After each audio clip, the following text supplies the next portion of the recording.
मंत्र पाठ। ओम सहनावतु सहनौ भुनक्तु सह वीर्यं करवावहै तेजस्विनावधीतमस्तु मा विद्विषावहै। ओम शांति शांति शांति। प्रथमावृत्ति की 371वीं कक्षा, छठे अध्याय के प्रथम पाद में एक पूर्व प्रयोग के द्वारा जो संधि का प्रकरण प्रारंभ हुआ था वो पूरा हो चुका है। हशीच सूत्र तक हो चुका है। आगे प्रकृति भाव का प्रकरण चलेगा संधि को रोकने के लिए। तो इधर कोई प्रश्न है पीछे का? अच्छा जी, क्षत्यात् परस्य में जो क्षत्य कहा है वो केवल सख्यु पत्यु दोनों शब्दों के लिए ही है। तो और कहाँ मिलेगा इसमें? कोई ऐसा उदाहरण अगर मिलता है तो कोई निषेध थोड़ी करेगा ये, लेकिन कोई उपलब्ध भी तो होना चाहिए, तब विचार उस पर हो सकता है। क्योंकि जो उदाहरण दिए हैं इन्होंने सखी और पति के ही दिए हैं, और एक अन्य शब्द का भी बनाया है इन्होंने कि सह खेन वर्तते, आकाश के सहित। तो वो हो गया सख, सह खेन वर्तते सख, ठीक है ना। अब स्वाध्य वो सुबंत से जो हम धातु बनाते हैं तो वहां ले जा करके इसको सखम इच्छति, सखम इच्छति इति। अब सखीय ये जो बना शब्द, यद्यपि ये खी अंत में नहीं आ रहा है अभी, तो क्यजंत जो सखीय शब्द बना उससे फिर किया गया क्विप, क्योंकि क्विप तो सभी धातुओं से हो सकता है। और क्विप करने के बाद क्विप का जब लोप हो गया तो सखीय के आकार का भी लोप होगा। अर्धातुक है ना क्विप प्रत्यय, तो अतुलोप से उसका भी लोप हो गया। अब क्या रह गया? सखीय, यकार है अंत में। अब यकार अंत में है तो वहां पर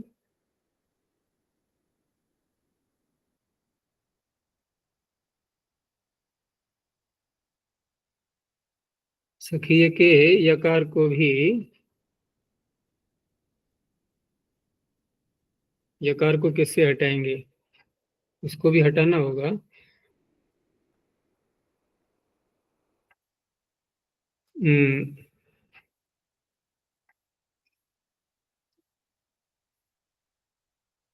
सखी से क्विप प्रत्यय करके अकार लोप हुआ, और यकार का लोप तो उसी को मान करके ही करना होगा, फिर वकार को ही मान के, है ना।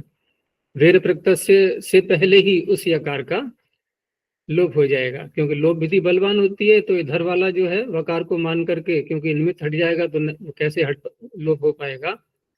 तो यकार का भी लोप हो गया, अकार का भी लोप हो गया, अब रह गया केवल सखी। अब इसका रूप चलाएंगे तो वहां भी वही बात है, तो वहां भी ये लग सकता है। तो जैसे अभी बात हुई थी केवल सखी शब्द के लिए ही है या पति के लिए, तो वो तो सखी मित्र का वाचक, ये तो अलग हो गया। ये हमने सख से बनाया है लंबी प्रक्रिया के द्वारा सखी शब्द, तो यहाँ पर भी लग सकता है ये। तो ऐसा कोई मिलता है उदाहरण तो बात है, ये तो खैर बनाया है इन्होंने। क्योंकि कौन है वो आकाश के सहित जिसको चाहता है कोई?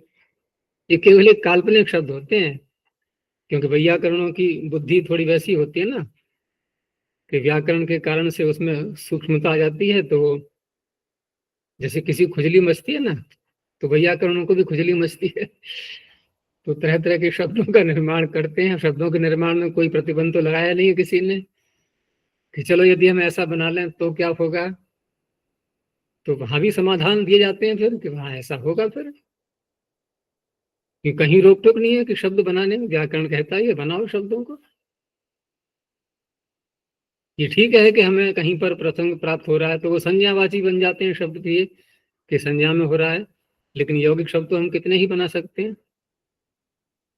तो इस तरह से मूल रूप में देखें तो सखी और पति इन दो के लिए ही प्राय ये सूत्र है, और यदि कहीं पर उपलब्ध होता है तो वहां लगा सकते हैं उसको, क्योंकि सूत्रकार ऐसा नहीं कह रहा है।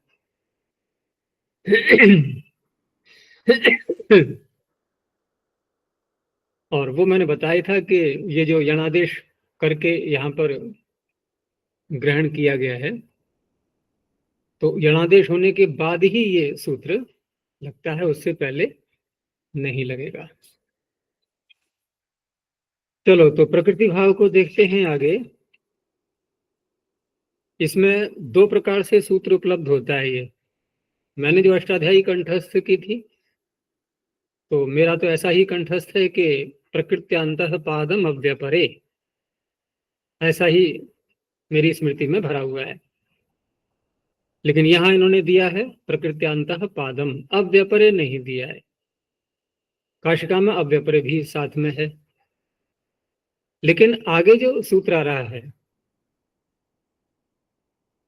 उस सूत्र से यह निर्णय हो जाता है कि वकार यकार परक आकार पर रहते प्रकृति भाव नहीं होता। तभी तो वो प्राप्त करा रहा है वो अव्याद अवध्याद, ये सारे कैसे हैं उदाहरण, उससे पता लगता है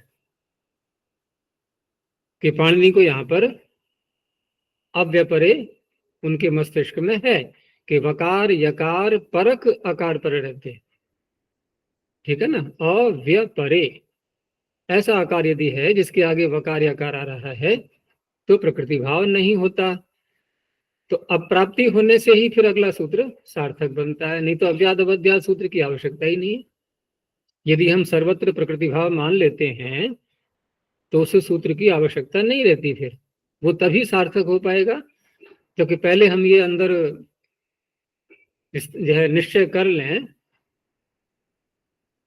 कि वकार यकार परक आकार पर रहते प्रकृति भाव नहीं होता है, तब सार्थकता होती है। तो प्रकृत्यांतः पादम, हम इतने ही मान के चलेंगे भी, प्रकृत्या तृतीय वचनांतम, अंतः पादम अव्यपदम, अविभाव समास करके। तो अंतर जो शब्द आता है ये आता है अधिकरण अर्थ में, अंदर में, वो अंदर शब्द में ही मैं घुसा हुआ है। जैसे कमरे के अंदर है तो क्या अर्थ हुआ, कमरे में है, अंतर का अर्थ ही वही है, अधिकरण प्रधान होता है ये अंतः शब्द। इसलिए अंतः का अर्थ किया मध्य, खोलने के लिए उसको, अंतः पादस्य अर्थात मध्य पादस्य। तो अधिकरण प्रधान होने से सप्तमी मानते हुए विभक्ति के अर्थ में यहाँ पर अव्यभाव समास हो गया, अंतरव्यय है ही। तो इस तरह से बनता है अंतः पादम। तो अर्थ क्या बनेगा इसका, अर्थ बनेगा पाद के अंदर अर्थात पाद के मध्य में, पाद में। अब पाद यहाँ पर पाणिनि ने ऐसा नहीं कहा है कि पाद कहाँ के लिए जाएंगे, लेकिन यहाँ पाद शब्द से ऋग्वेद का निकल ऋक्पाद, इसको बोलते हैं ऋक्पाद, ऋक्पाद का ही ग्रहण है। जो लौकिक हम छंद रचना करते हैं वो ग्रहण नहीं है, उसका ग्रहण नहीं है, ठीक है ना। वहां ये सूत्र इसको लगा करके हम संधियों को भंग करने लगे, ऐसा नहीं।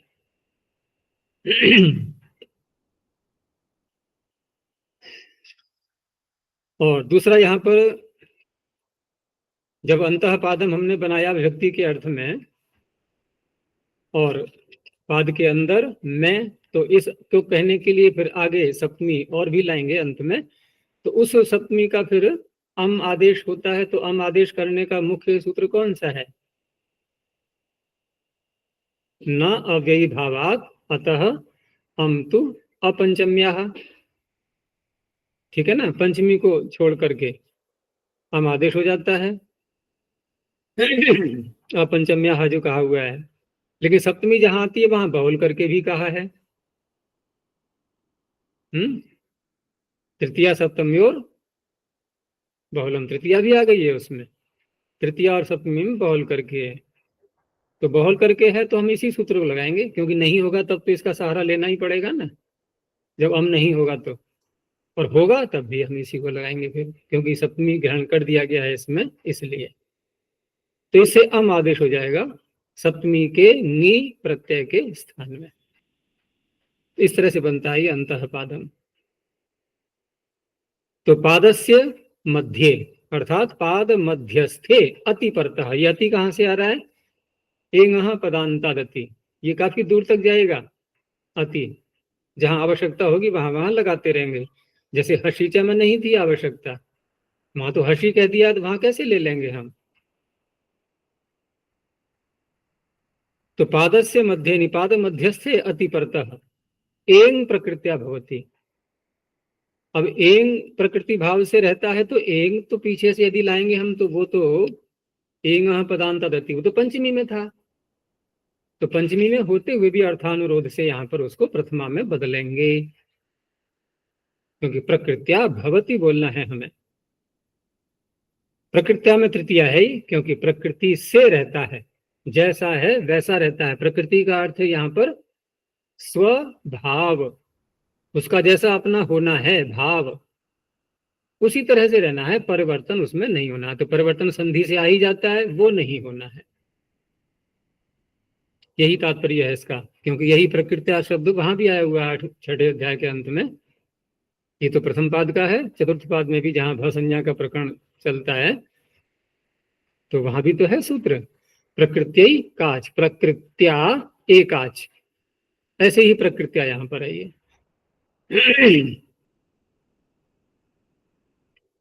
तो अब जो इसके उदाहरण आएंगे, तो ये पाद के अंदर मध्य का अर्थ यहाँ इतना नहीं, ऐसा नहीं है कि नाप करके वर्णों को गिनेंगे कि आधे इधर आधे इधर और ठीक मध्य में लेना है, ऐसे नहीं होता है। मान लो किसी में 10 वर्ण आ रहे हैं, तो 9वां जो वर्ण है वो भी मध्य में आएगा, दूसरा जो वर्ण है वो भी मध्य में आएगा, 10वां मध्य में नहीं आएगा और पहला मध्य में नहीं आएगा, लेकिन दूसरे से लेकर के 9 तक ये सारे मध्य ही कहलाएंगे।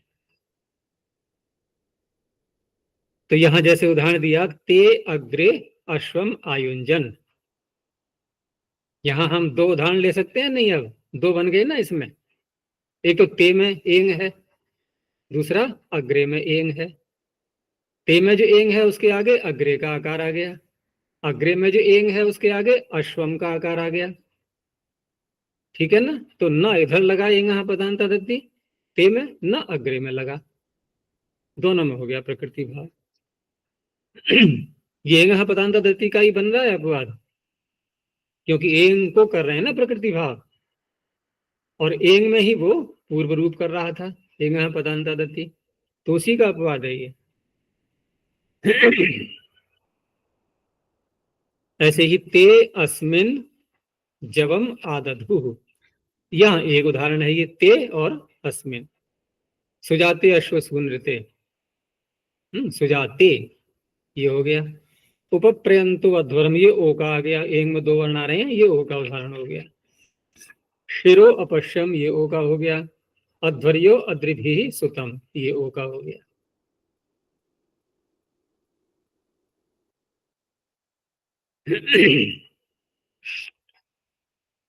अब जो अगला सूत्र है वो भी प्राप्ति करा रहा है, तो वो उसको मैंने कहा ही था कि वो तभी संभव है जब ये हम पहले स्वीकार कर लें कि वकार यकार परक अकार पर रहते पिछला सूत्र प्रकृति भाव को नहीं करेगा, तब ये प्राप्ति कराएगा।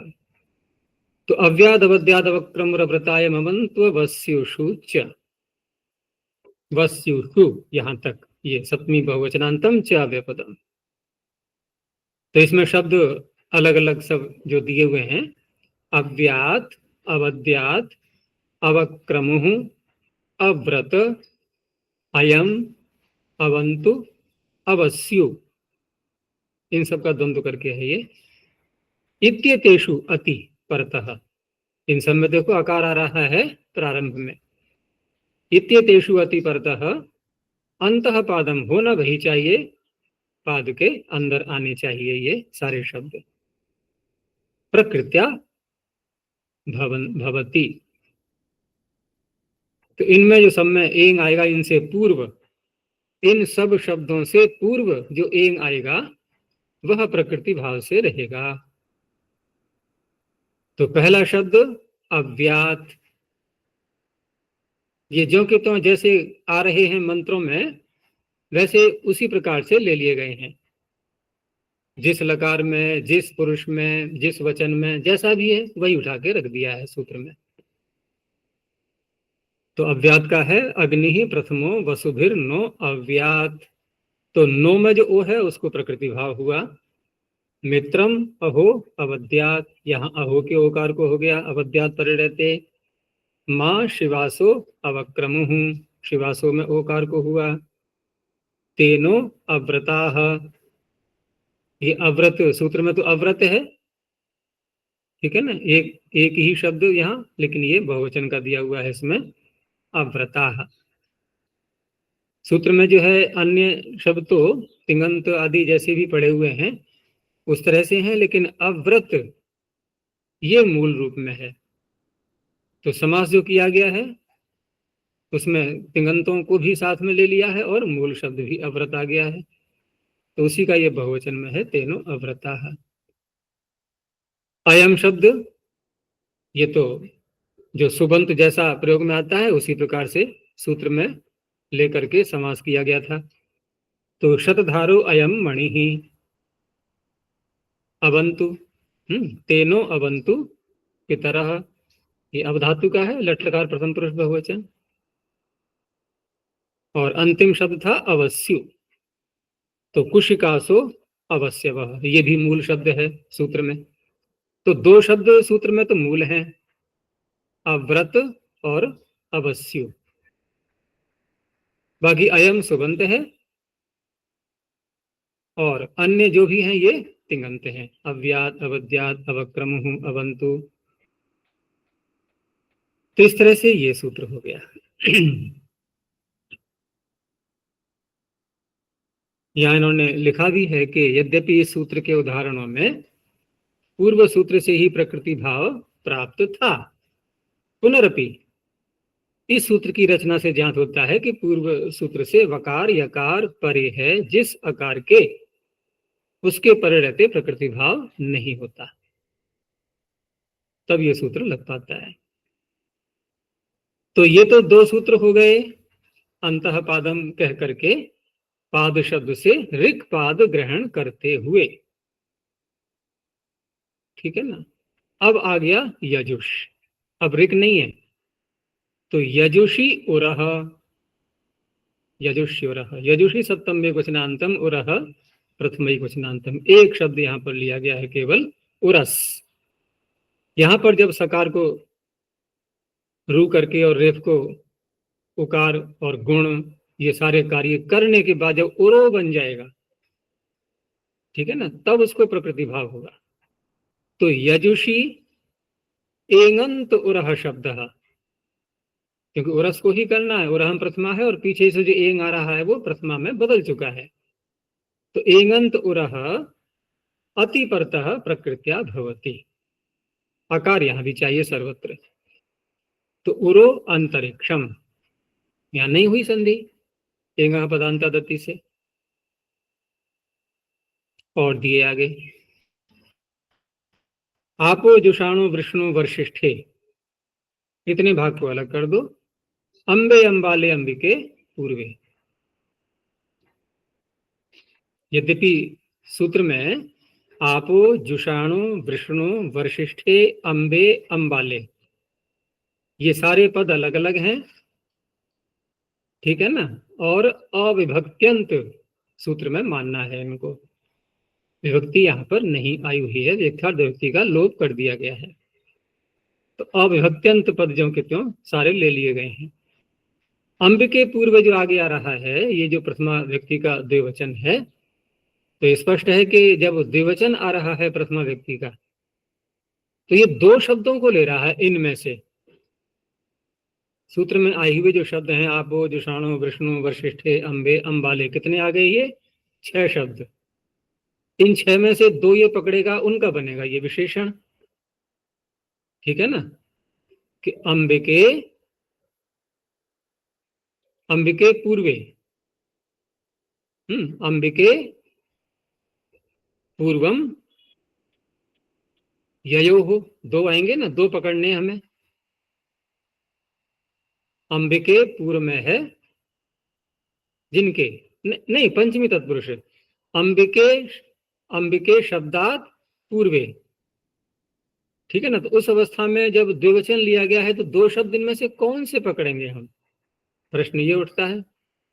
तो निकट के ही तो पकड़ेंगे। दूर के क्यों पकड़ेंगे जब पकड़ना ही है तो? क्योंकि जब निकट के 2 विद्यमान है और हम दूर भागे तो प्रश्न उठेगा कि ये क्यों छोड़ दिए, ये क्यों पकड़ लिए, ये तो प्रश्न नहीं उठेगा, उत्तर हो जाएगा पास में है इसलिए। ठीक है ना, तो इसलिए अंत में जो आ रहे हैं अंबे और अंबाले, इन 2 की ओर संकेत है ये। अब यहाँ सूत्र का अर्थ किस तरह से बनेगा फिर, कि ये जो प्रारंभ के 4 शब्द हैं इनको तो अलग कर दो, और अंबिके के पूर्व अंबे अंबाले ये 2 लेने हैं, ये दोनों इकट्ठे आ जाएंगे अब। तो अंबे अंबाले अंबिके, ये अलग उदाहरण बनेगा, एक उदाहरण एक बनेगा। लेकिन इनमें जो प्रकृति भाव दिखाई दे रहा है वो अंबे के बे में ए है वहां भी, और अंबाले में भी ला में ए है वहां भी। अंत में जो आएगा अंबिके उससे कोई संबंध नहीं, वो तो अंत में आ गया, एक आकार चाहिए ना मैं अंत में। और अन्य जो है आपो, जुषाणु, वृष्णु, वशिष्ठ, इनमें जो एक आ रहा है एंग, ये किसी अन्य आकार के परिणत प्रकृति भाव को प्राप्त होंगे। तो आपो, जुषाणु, वृष्णु, वर्षिष्ठे इत्येतानि पदानि, अंबिके शब्दात् पूर्वे अंबे अंबाले इत्येते च पदे, ये 2 पद, तानि यजुषी परतः, यजुषी अति परतः प्रकृत्या भवन्ति। तो आपो का दिया, आपो असमान मातरः शुंधयन्तु, तो असमान के आकार के परिणत आपो को प्रकृति भाव हो गया। जुषाणु अप्तु राज्यस्य, अप्तु राज्यस्य का आकार पर रहते जुषाणु को प्रकृति भाव। वृष्णु अंशुभ्याम गभस्ति पूतः, अंशुभ्याम का आकार पर रहते वृष्णु को प्रकृति भाव। ऐसे ही वर्षिष्ठे अधिनाके, तो अधिनाके का आकार पर रहते वर्षिष्ठे को प्रकृति भाव। और अंबे अंबाले अंबिके, तो यहाँ अंबे को भी प्रकृति भाव, अंबाले को भी प्रकृति भाव, अंबिके परे रहते। अब अंबिके का वो अंत में आ रहा है, उससे कोई संबंध नहीं।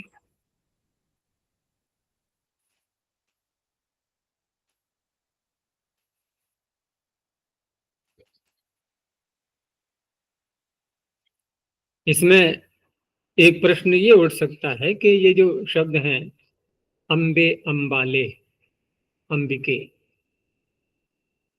तो मूल शब्द क्या है जरा बताना। और ये क्या है, ये कौन सी व्यक्ति के कौन से वचन है, क्या है ये अंबे अंबाले अंबिके? पहले इसको तो समझो तब मूल पकड़ में आएगा। यहाँ इन्होंने कुछ बताया नहीं है, लेकिन फिर भी विचार तो करना चाहिए। ये है संबोधन है, अम्बा शब्द होगा। अंबा, ठीक है ना, अंबाला, अंबिका,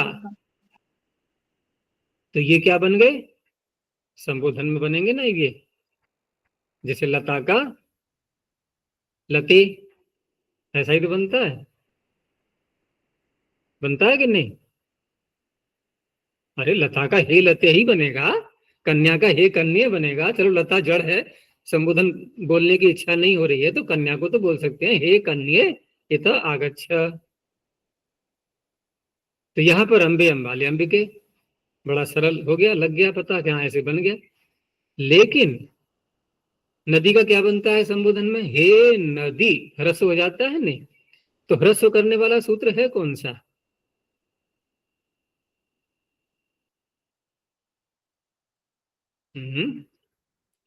अम्बार्थ नदी और ह्रस्व, तो नद्यो ह्रस्व, नद्यो तो दिख गया हमें, अम्बार्थ नहीं दिखाई दे रहा है उसमें। अम्बा अर्थ वाले जो शब्द हैं उनको भी तो ह्रस्व करेगा। ये तो कन्या को लता को तो ह्रस्व नहीं करेगा। वहां तो हमने बोल दिया कन्ये और लते, यहां ऐसे नहीं बोल सकते। यहां होगा फिर हे अम्ब, हे अम्बाल, हे अंबिक, क्योंकि तीनों का अर्थ माँ है। अम्बा, अम्बा माने माँ। और बहुत से स्थलों पर माँ को बोलते भी हैं अम्मा, बोलते हैं नहीं, अम्मा जी। हम बोलते हैं माता जी का अम्मा। हाँ, तो अम्मा शब्द प्रयोग में आता है, तो बा को ही माँ हो गया है, वो अम्बा का अम्मा बन गया है, अशुद्ध हो ही जाते हैं शब्द।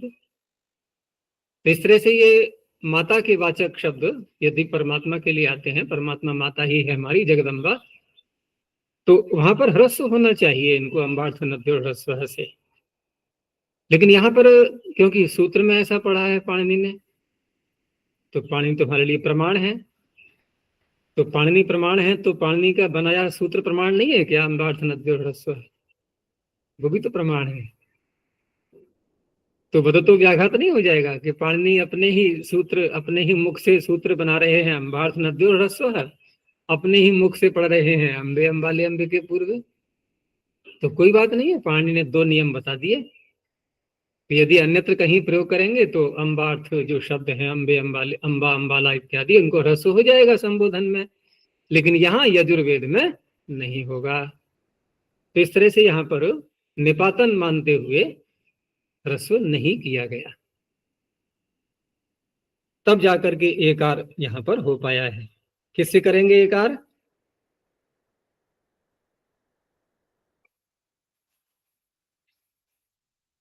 किससे करेंगे? सब सूत्र भूलते जा रहे हो। संबुद्ध उच, बहुवचने झल्येत ओसी च आंगी चापह, संबुद्ध उच। चापह में आपह की अनुवृत्ति आ रही है, आबंत होने से संबुद्धि पर रहते एकार हो जाएगा। जैसे कन्ये में होता है, हे लते में होता है, ऐसे। आचार्य जी वो महाभारत में भी है ना, अम्बा अंबिका अम्बालिका। महाभारत में हाँ हो सकता है, तो अंबाला से अंबालिका बन गया, उसमें कोई अंतर नहीं पड़ता, ऐसे बन जाते हैं शब्द। अंबाला से और प्रत्यय किया गया आगे, और प्रत्यय किया गया, फिर टाप लेकर के आए, फिर प्रत्यय स्थात कात लगा दिया, तो अंबालिका बन गया अंबाला से। और एक अंबाला शहर भी है, इधर हरियाणा का जिला है।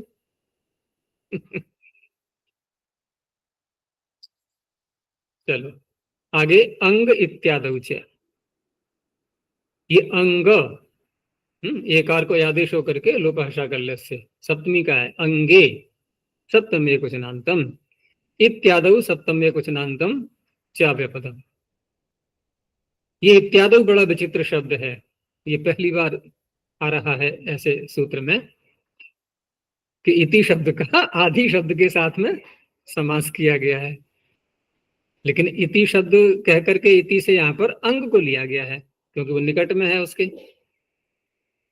तो इति अर्थात अंग, इति इत्यादि में है ना, इति आदि। तो प्राय करके हम आदि शब्द के साथ में जब किसी का समास करते हैं, तो कौन सा समास करते हैं? बहुव्रीहि करते हैं नहीं? जैसे सर्वादीनि सर्वनामानि, सर्वादि सर्व आदिर ये शाम, तो यहां भी ऐसे कह सकते हैं इति आदि यस्य, तो बनेगा नहीं इत्यादि। अभी कक्षा हो रही है,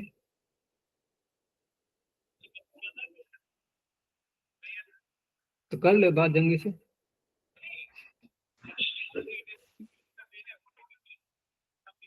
हाँ तो कह दे, तू ही कह दे जंगी से, मैं कक्षा में हूँ अभी।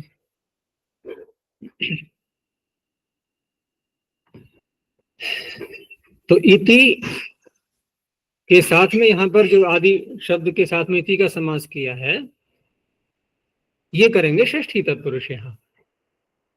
और इति से लिया गया अंग शब्द, तो इति को अंग ही मानो। यानी इति, अब इति का रूप चलाएंगे नहीं षष्ठी में, कैसे बोले?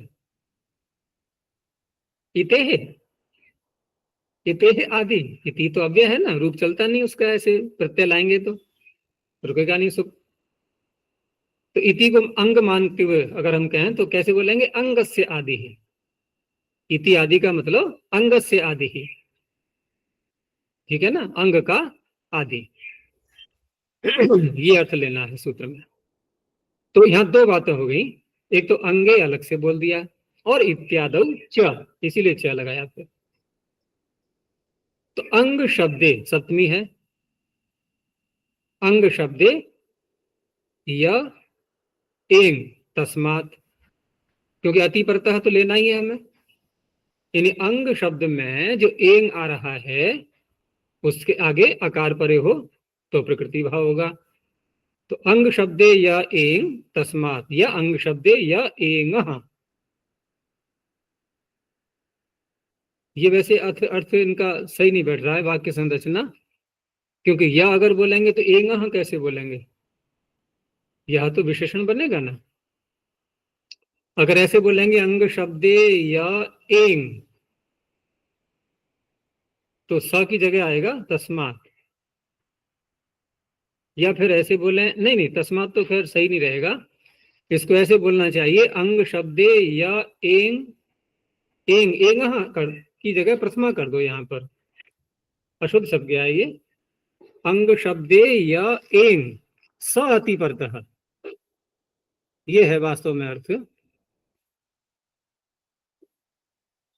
अंग शब्दे या एंग, अंग शब्द में जो एंग आएगा उसको प्रकृति भाव करना है हमें। एक तो यह अर्थ हो गया, अंग शब्दे या एंग स अति परतः प्रकृत्या भवति। अब इत्यादि पे आ जाओ। तो इत्यादि का अर्थ किया था हमने अंगस्य आदि ही। देखो अभी हमने अंग में विद्यमान एंग को प्रकृति भाव किया, आकार पर रहते। अंग में भी तो आकार आ रहा है, तो अंग के जो आदि में एक और एंग आएगा उसको अंग पर रहते प्रकृति भाव हो जाएगा। जैसे पीछे था ना अंबे अंबाले अंबिके में कहा था मैंने, तो वही बात यहां पर भी है उसी तरह से। तो तदादौ च अति परतः, यानी तदादौ का तात्पर्य अंग शब्द के आदि में जो आकार विद्यमान दिखाई दे रहा है उसके परे रहते भी पूर्व में जो एंग आएगा, कश्चिद यह कश्चिद एंग पूर्व सोपी प्रकृत्या भवति।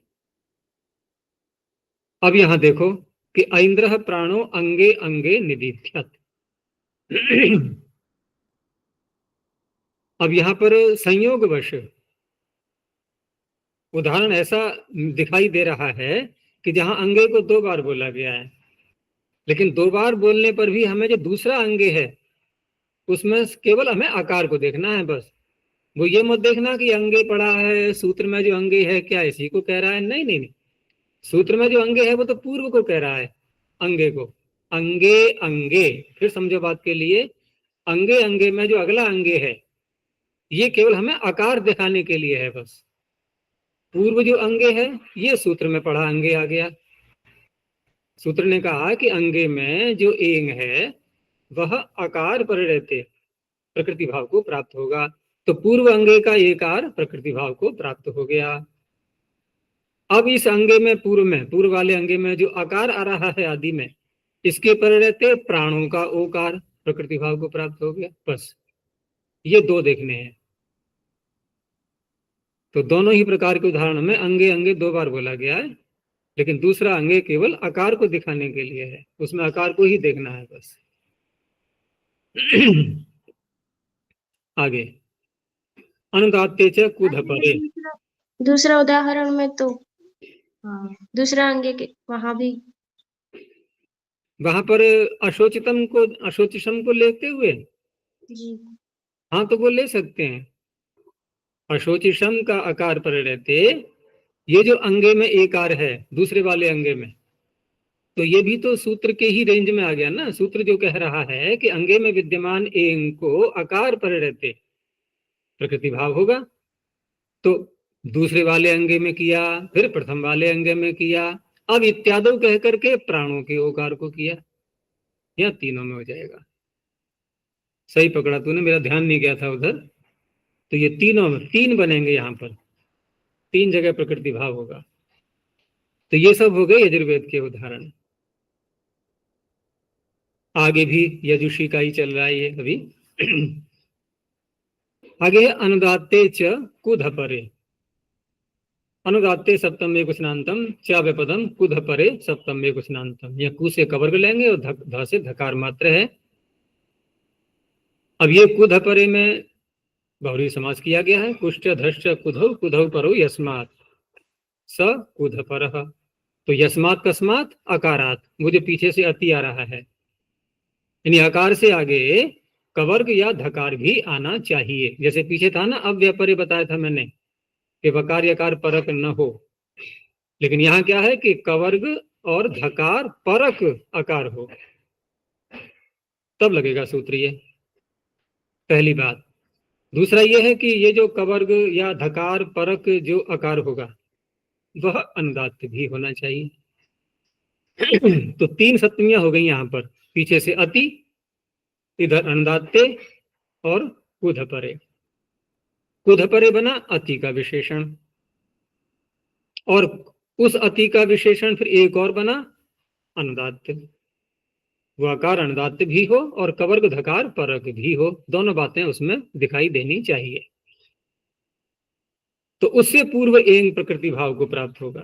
तो अनुदात्ते च अति कवर्ग धकार परे परतः एंग प्रकृत्या भवति यजुषी विषये।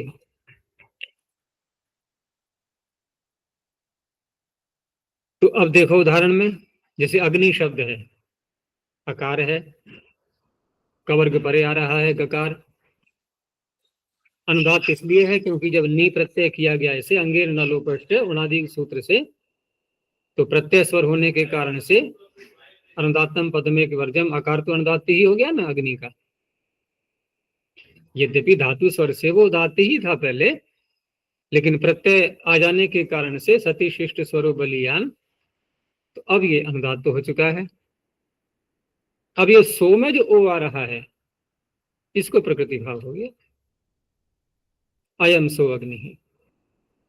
धकार का दे दिया एक उदाहरण अध्वर शब्द, तो अयम सो अध्वर, ये भी ऐसी हो गया। एक और लिया शब्द अवपथासी च, बड़ा विचित्र सूत्र है।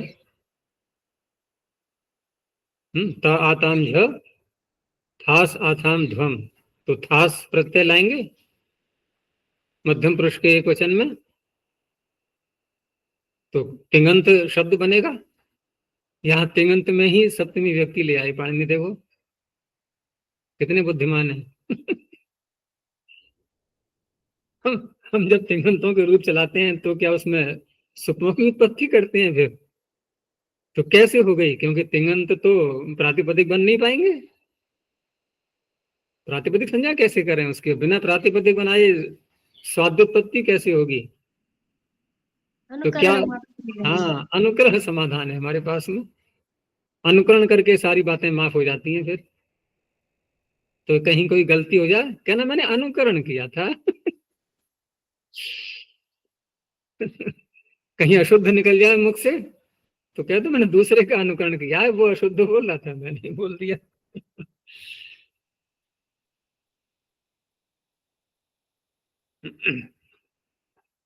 तो अवपथासी सप्तम में कुशनांतम चाव्यपदम, अवपथास, इससे ले आए सप्तमी अवपथासी। तो कहना ये चाह रहे हैं कि अवपथा यानी अवपथास इत्यस्मिन् शब्दे,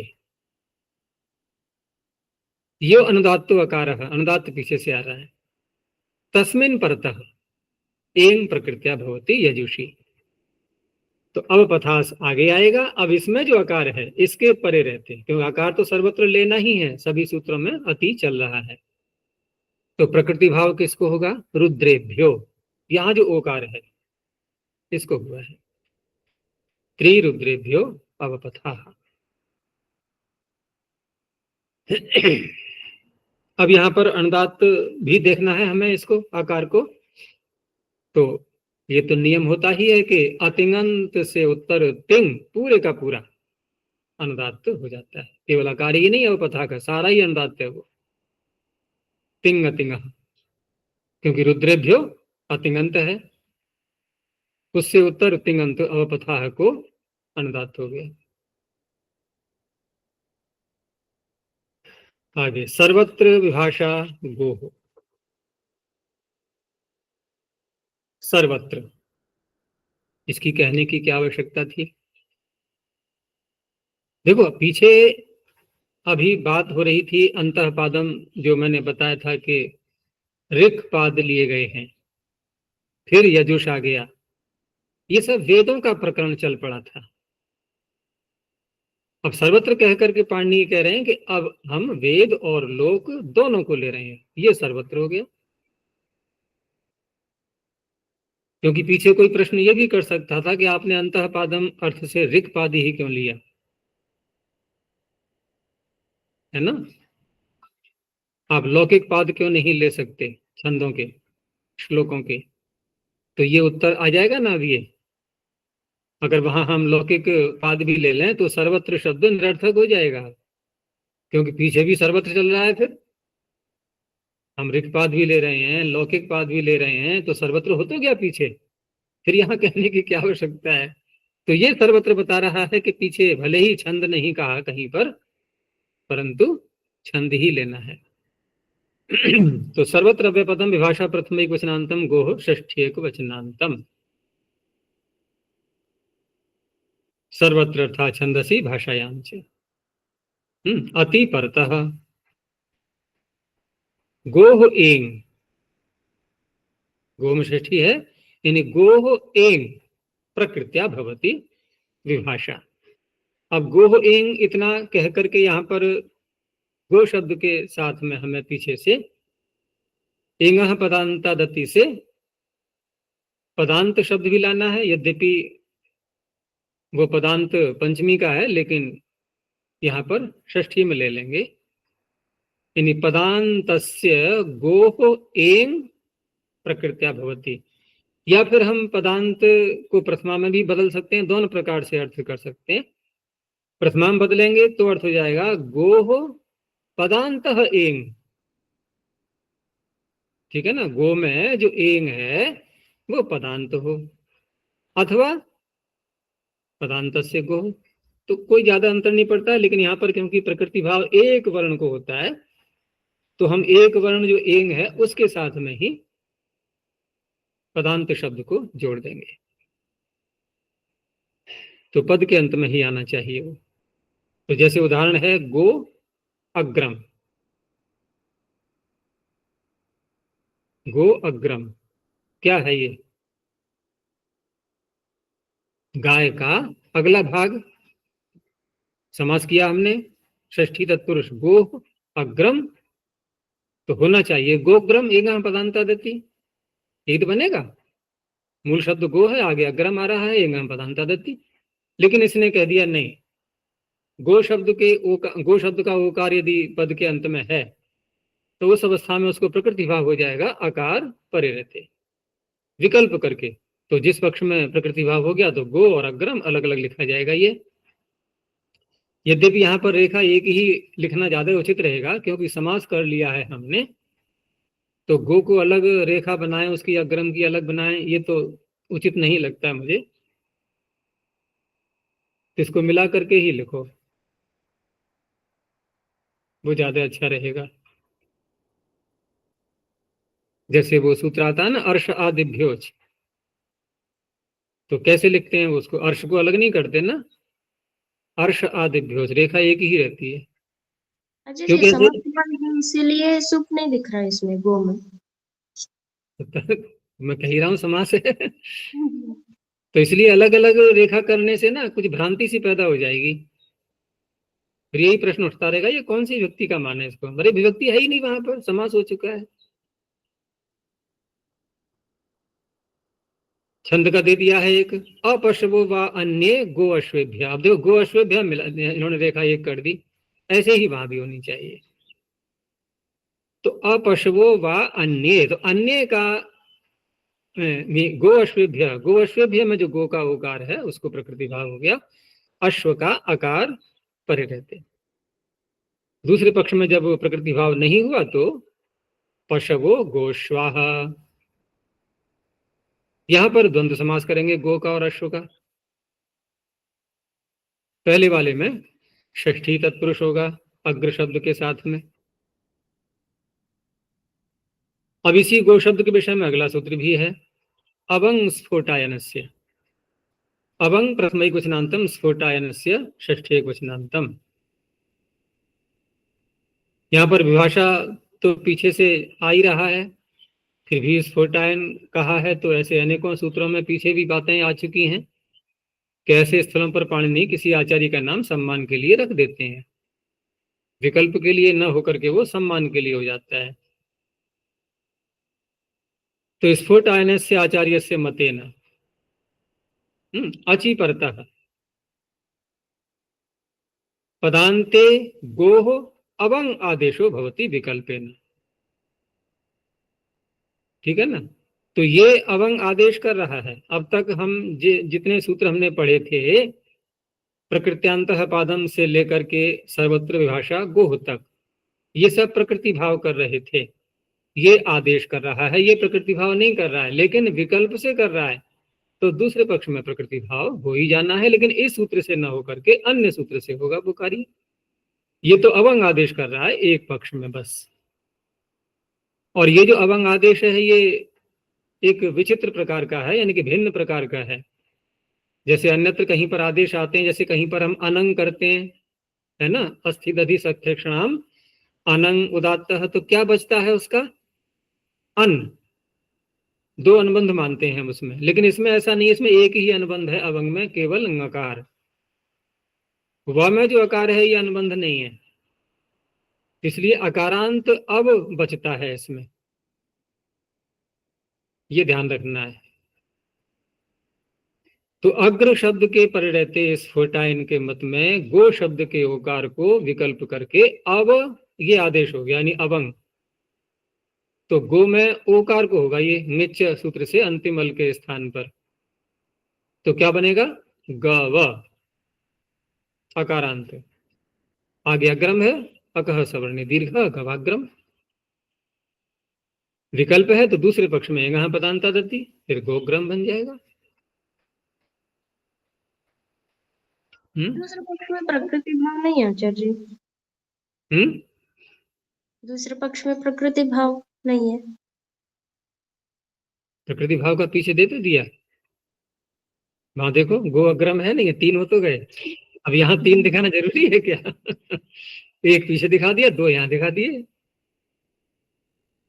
तो इस सूत्र का जो कार्य है वो दिखा दिया। देखो इसने एक पक्ष में अवंग कर लिया, अब एक पक्ष जो बचा है वहां पर अब सर्वत्र विभाषा गो को लगा दो, दो उससे बन गए, फिर तो तीन हो गए। गवाग्रम इसने बना दिया, और गोग्रम और गो अग्रम ये ऊपर वाले ने बना दिया। ऐसे ही गवाजिनम और गो अजिनम ये भी बन जाएगा पीछे सूत्र से, और गोजिनम। अब ओदन शब्द जब आया तो अब पीछे के सूत्र को भूल जाओ, क्योंकि ओदन है, अब ओकार परे है, अकार परे नहीं है, और पीछे का सूत्र लगता है केवल अकार परे रहते। अति की अनुवृत्ति समाप्त हो चुकी है, पीछे वहीं पर वहीं तक लेंगे। अब तीसरे से गो ओदनम है ना, क्योंकि इसीलिए यहाँ पर जो अनुवृत्ति लाए थे ना, अची की लाए हैं। अवंग स्फुटायनस्य में एको एणचि से अची लाया गया है, अति नहीं लाया गया। तो गव ओदनम वृद्धि होकर के गवोदनम। दूसरे पक्ष में क्या होगा, गव और नहीं, दूसरे पक्ष में गो और ओदनम, अवंग तो किया नहीं, तो एच व या जाव से अब आदेश होगा वहां पर। देखो ये है अव और वो क्या है अब, तो गवोदनम। ऐसे ही उष्ट्र शब्द आगे रहते हुए जब अवंग करेंगे तो आद्गुणः लगेगा गवोष्ट्रम। जब अवंग नहीं करेंगे तो एचो यवा यावह, तब बनेगा गवोष्ट्रम। इस तरह से बनेगा। एक और आया इसी के लिए, इंद्रेच। इंद्रे सप्तम में कुशनांतम च व्यपदम। इंद्र शब्दे परतः, अर्थात इंद्र शब्द स्थे अचि परतः, अचि पर से आ रहा है, गोरवंगादेशो भवति। इंद्र शब्द परे रहते गो को अवंग आदेश हो जाएगा। तो यहाँ प्रश्न उठेगा कि ये तो कार्य पिछला सूत्र भी कर सकता था, वहां तो अची की निवृत्ति ले ही आए थे, तो अची कह करके इंद्र का क्या अच नहीं आ पाएगा उसमें? इंद्र कोई विशेष शब्द है, तो उस सूत्र से प्राप्त ही था, और फिर भी यहाँ पर है विकल्प था। हाँ, तो वही तात्पर्य है कि जब अलग सूत्र कहा जा रहा है पूर्व सूत्र से प्राप्ति होने पर भी, तो कुछ तो विशेष बात होगी ही। तो विशेष बात यही है कि यहाँ पर नित्य होना है। अभी तो बिना नित्य कहे भी नित्यता ही रहेगी, यहाँ विकल्प नहीं रहेगा। तो अवंग होने के कारण से अब अव गव इंद्र गुण होकर के गवेंद्र, गवेंद्र यज्ञ स्वरूह, तो गवेंद्र बन गया ही।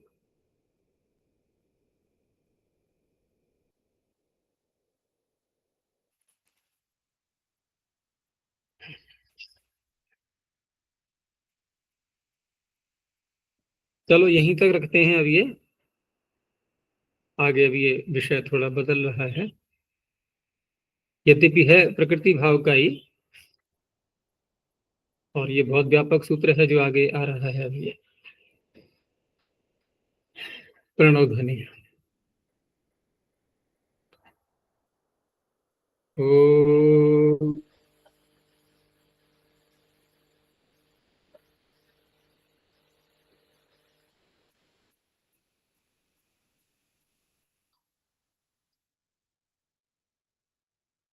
ओ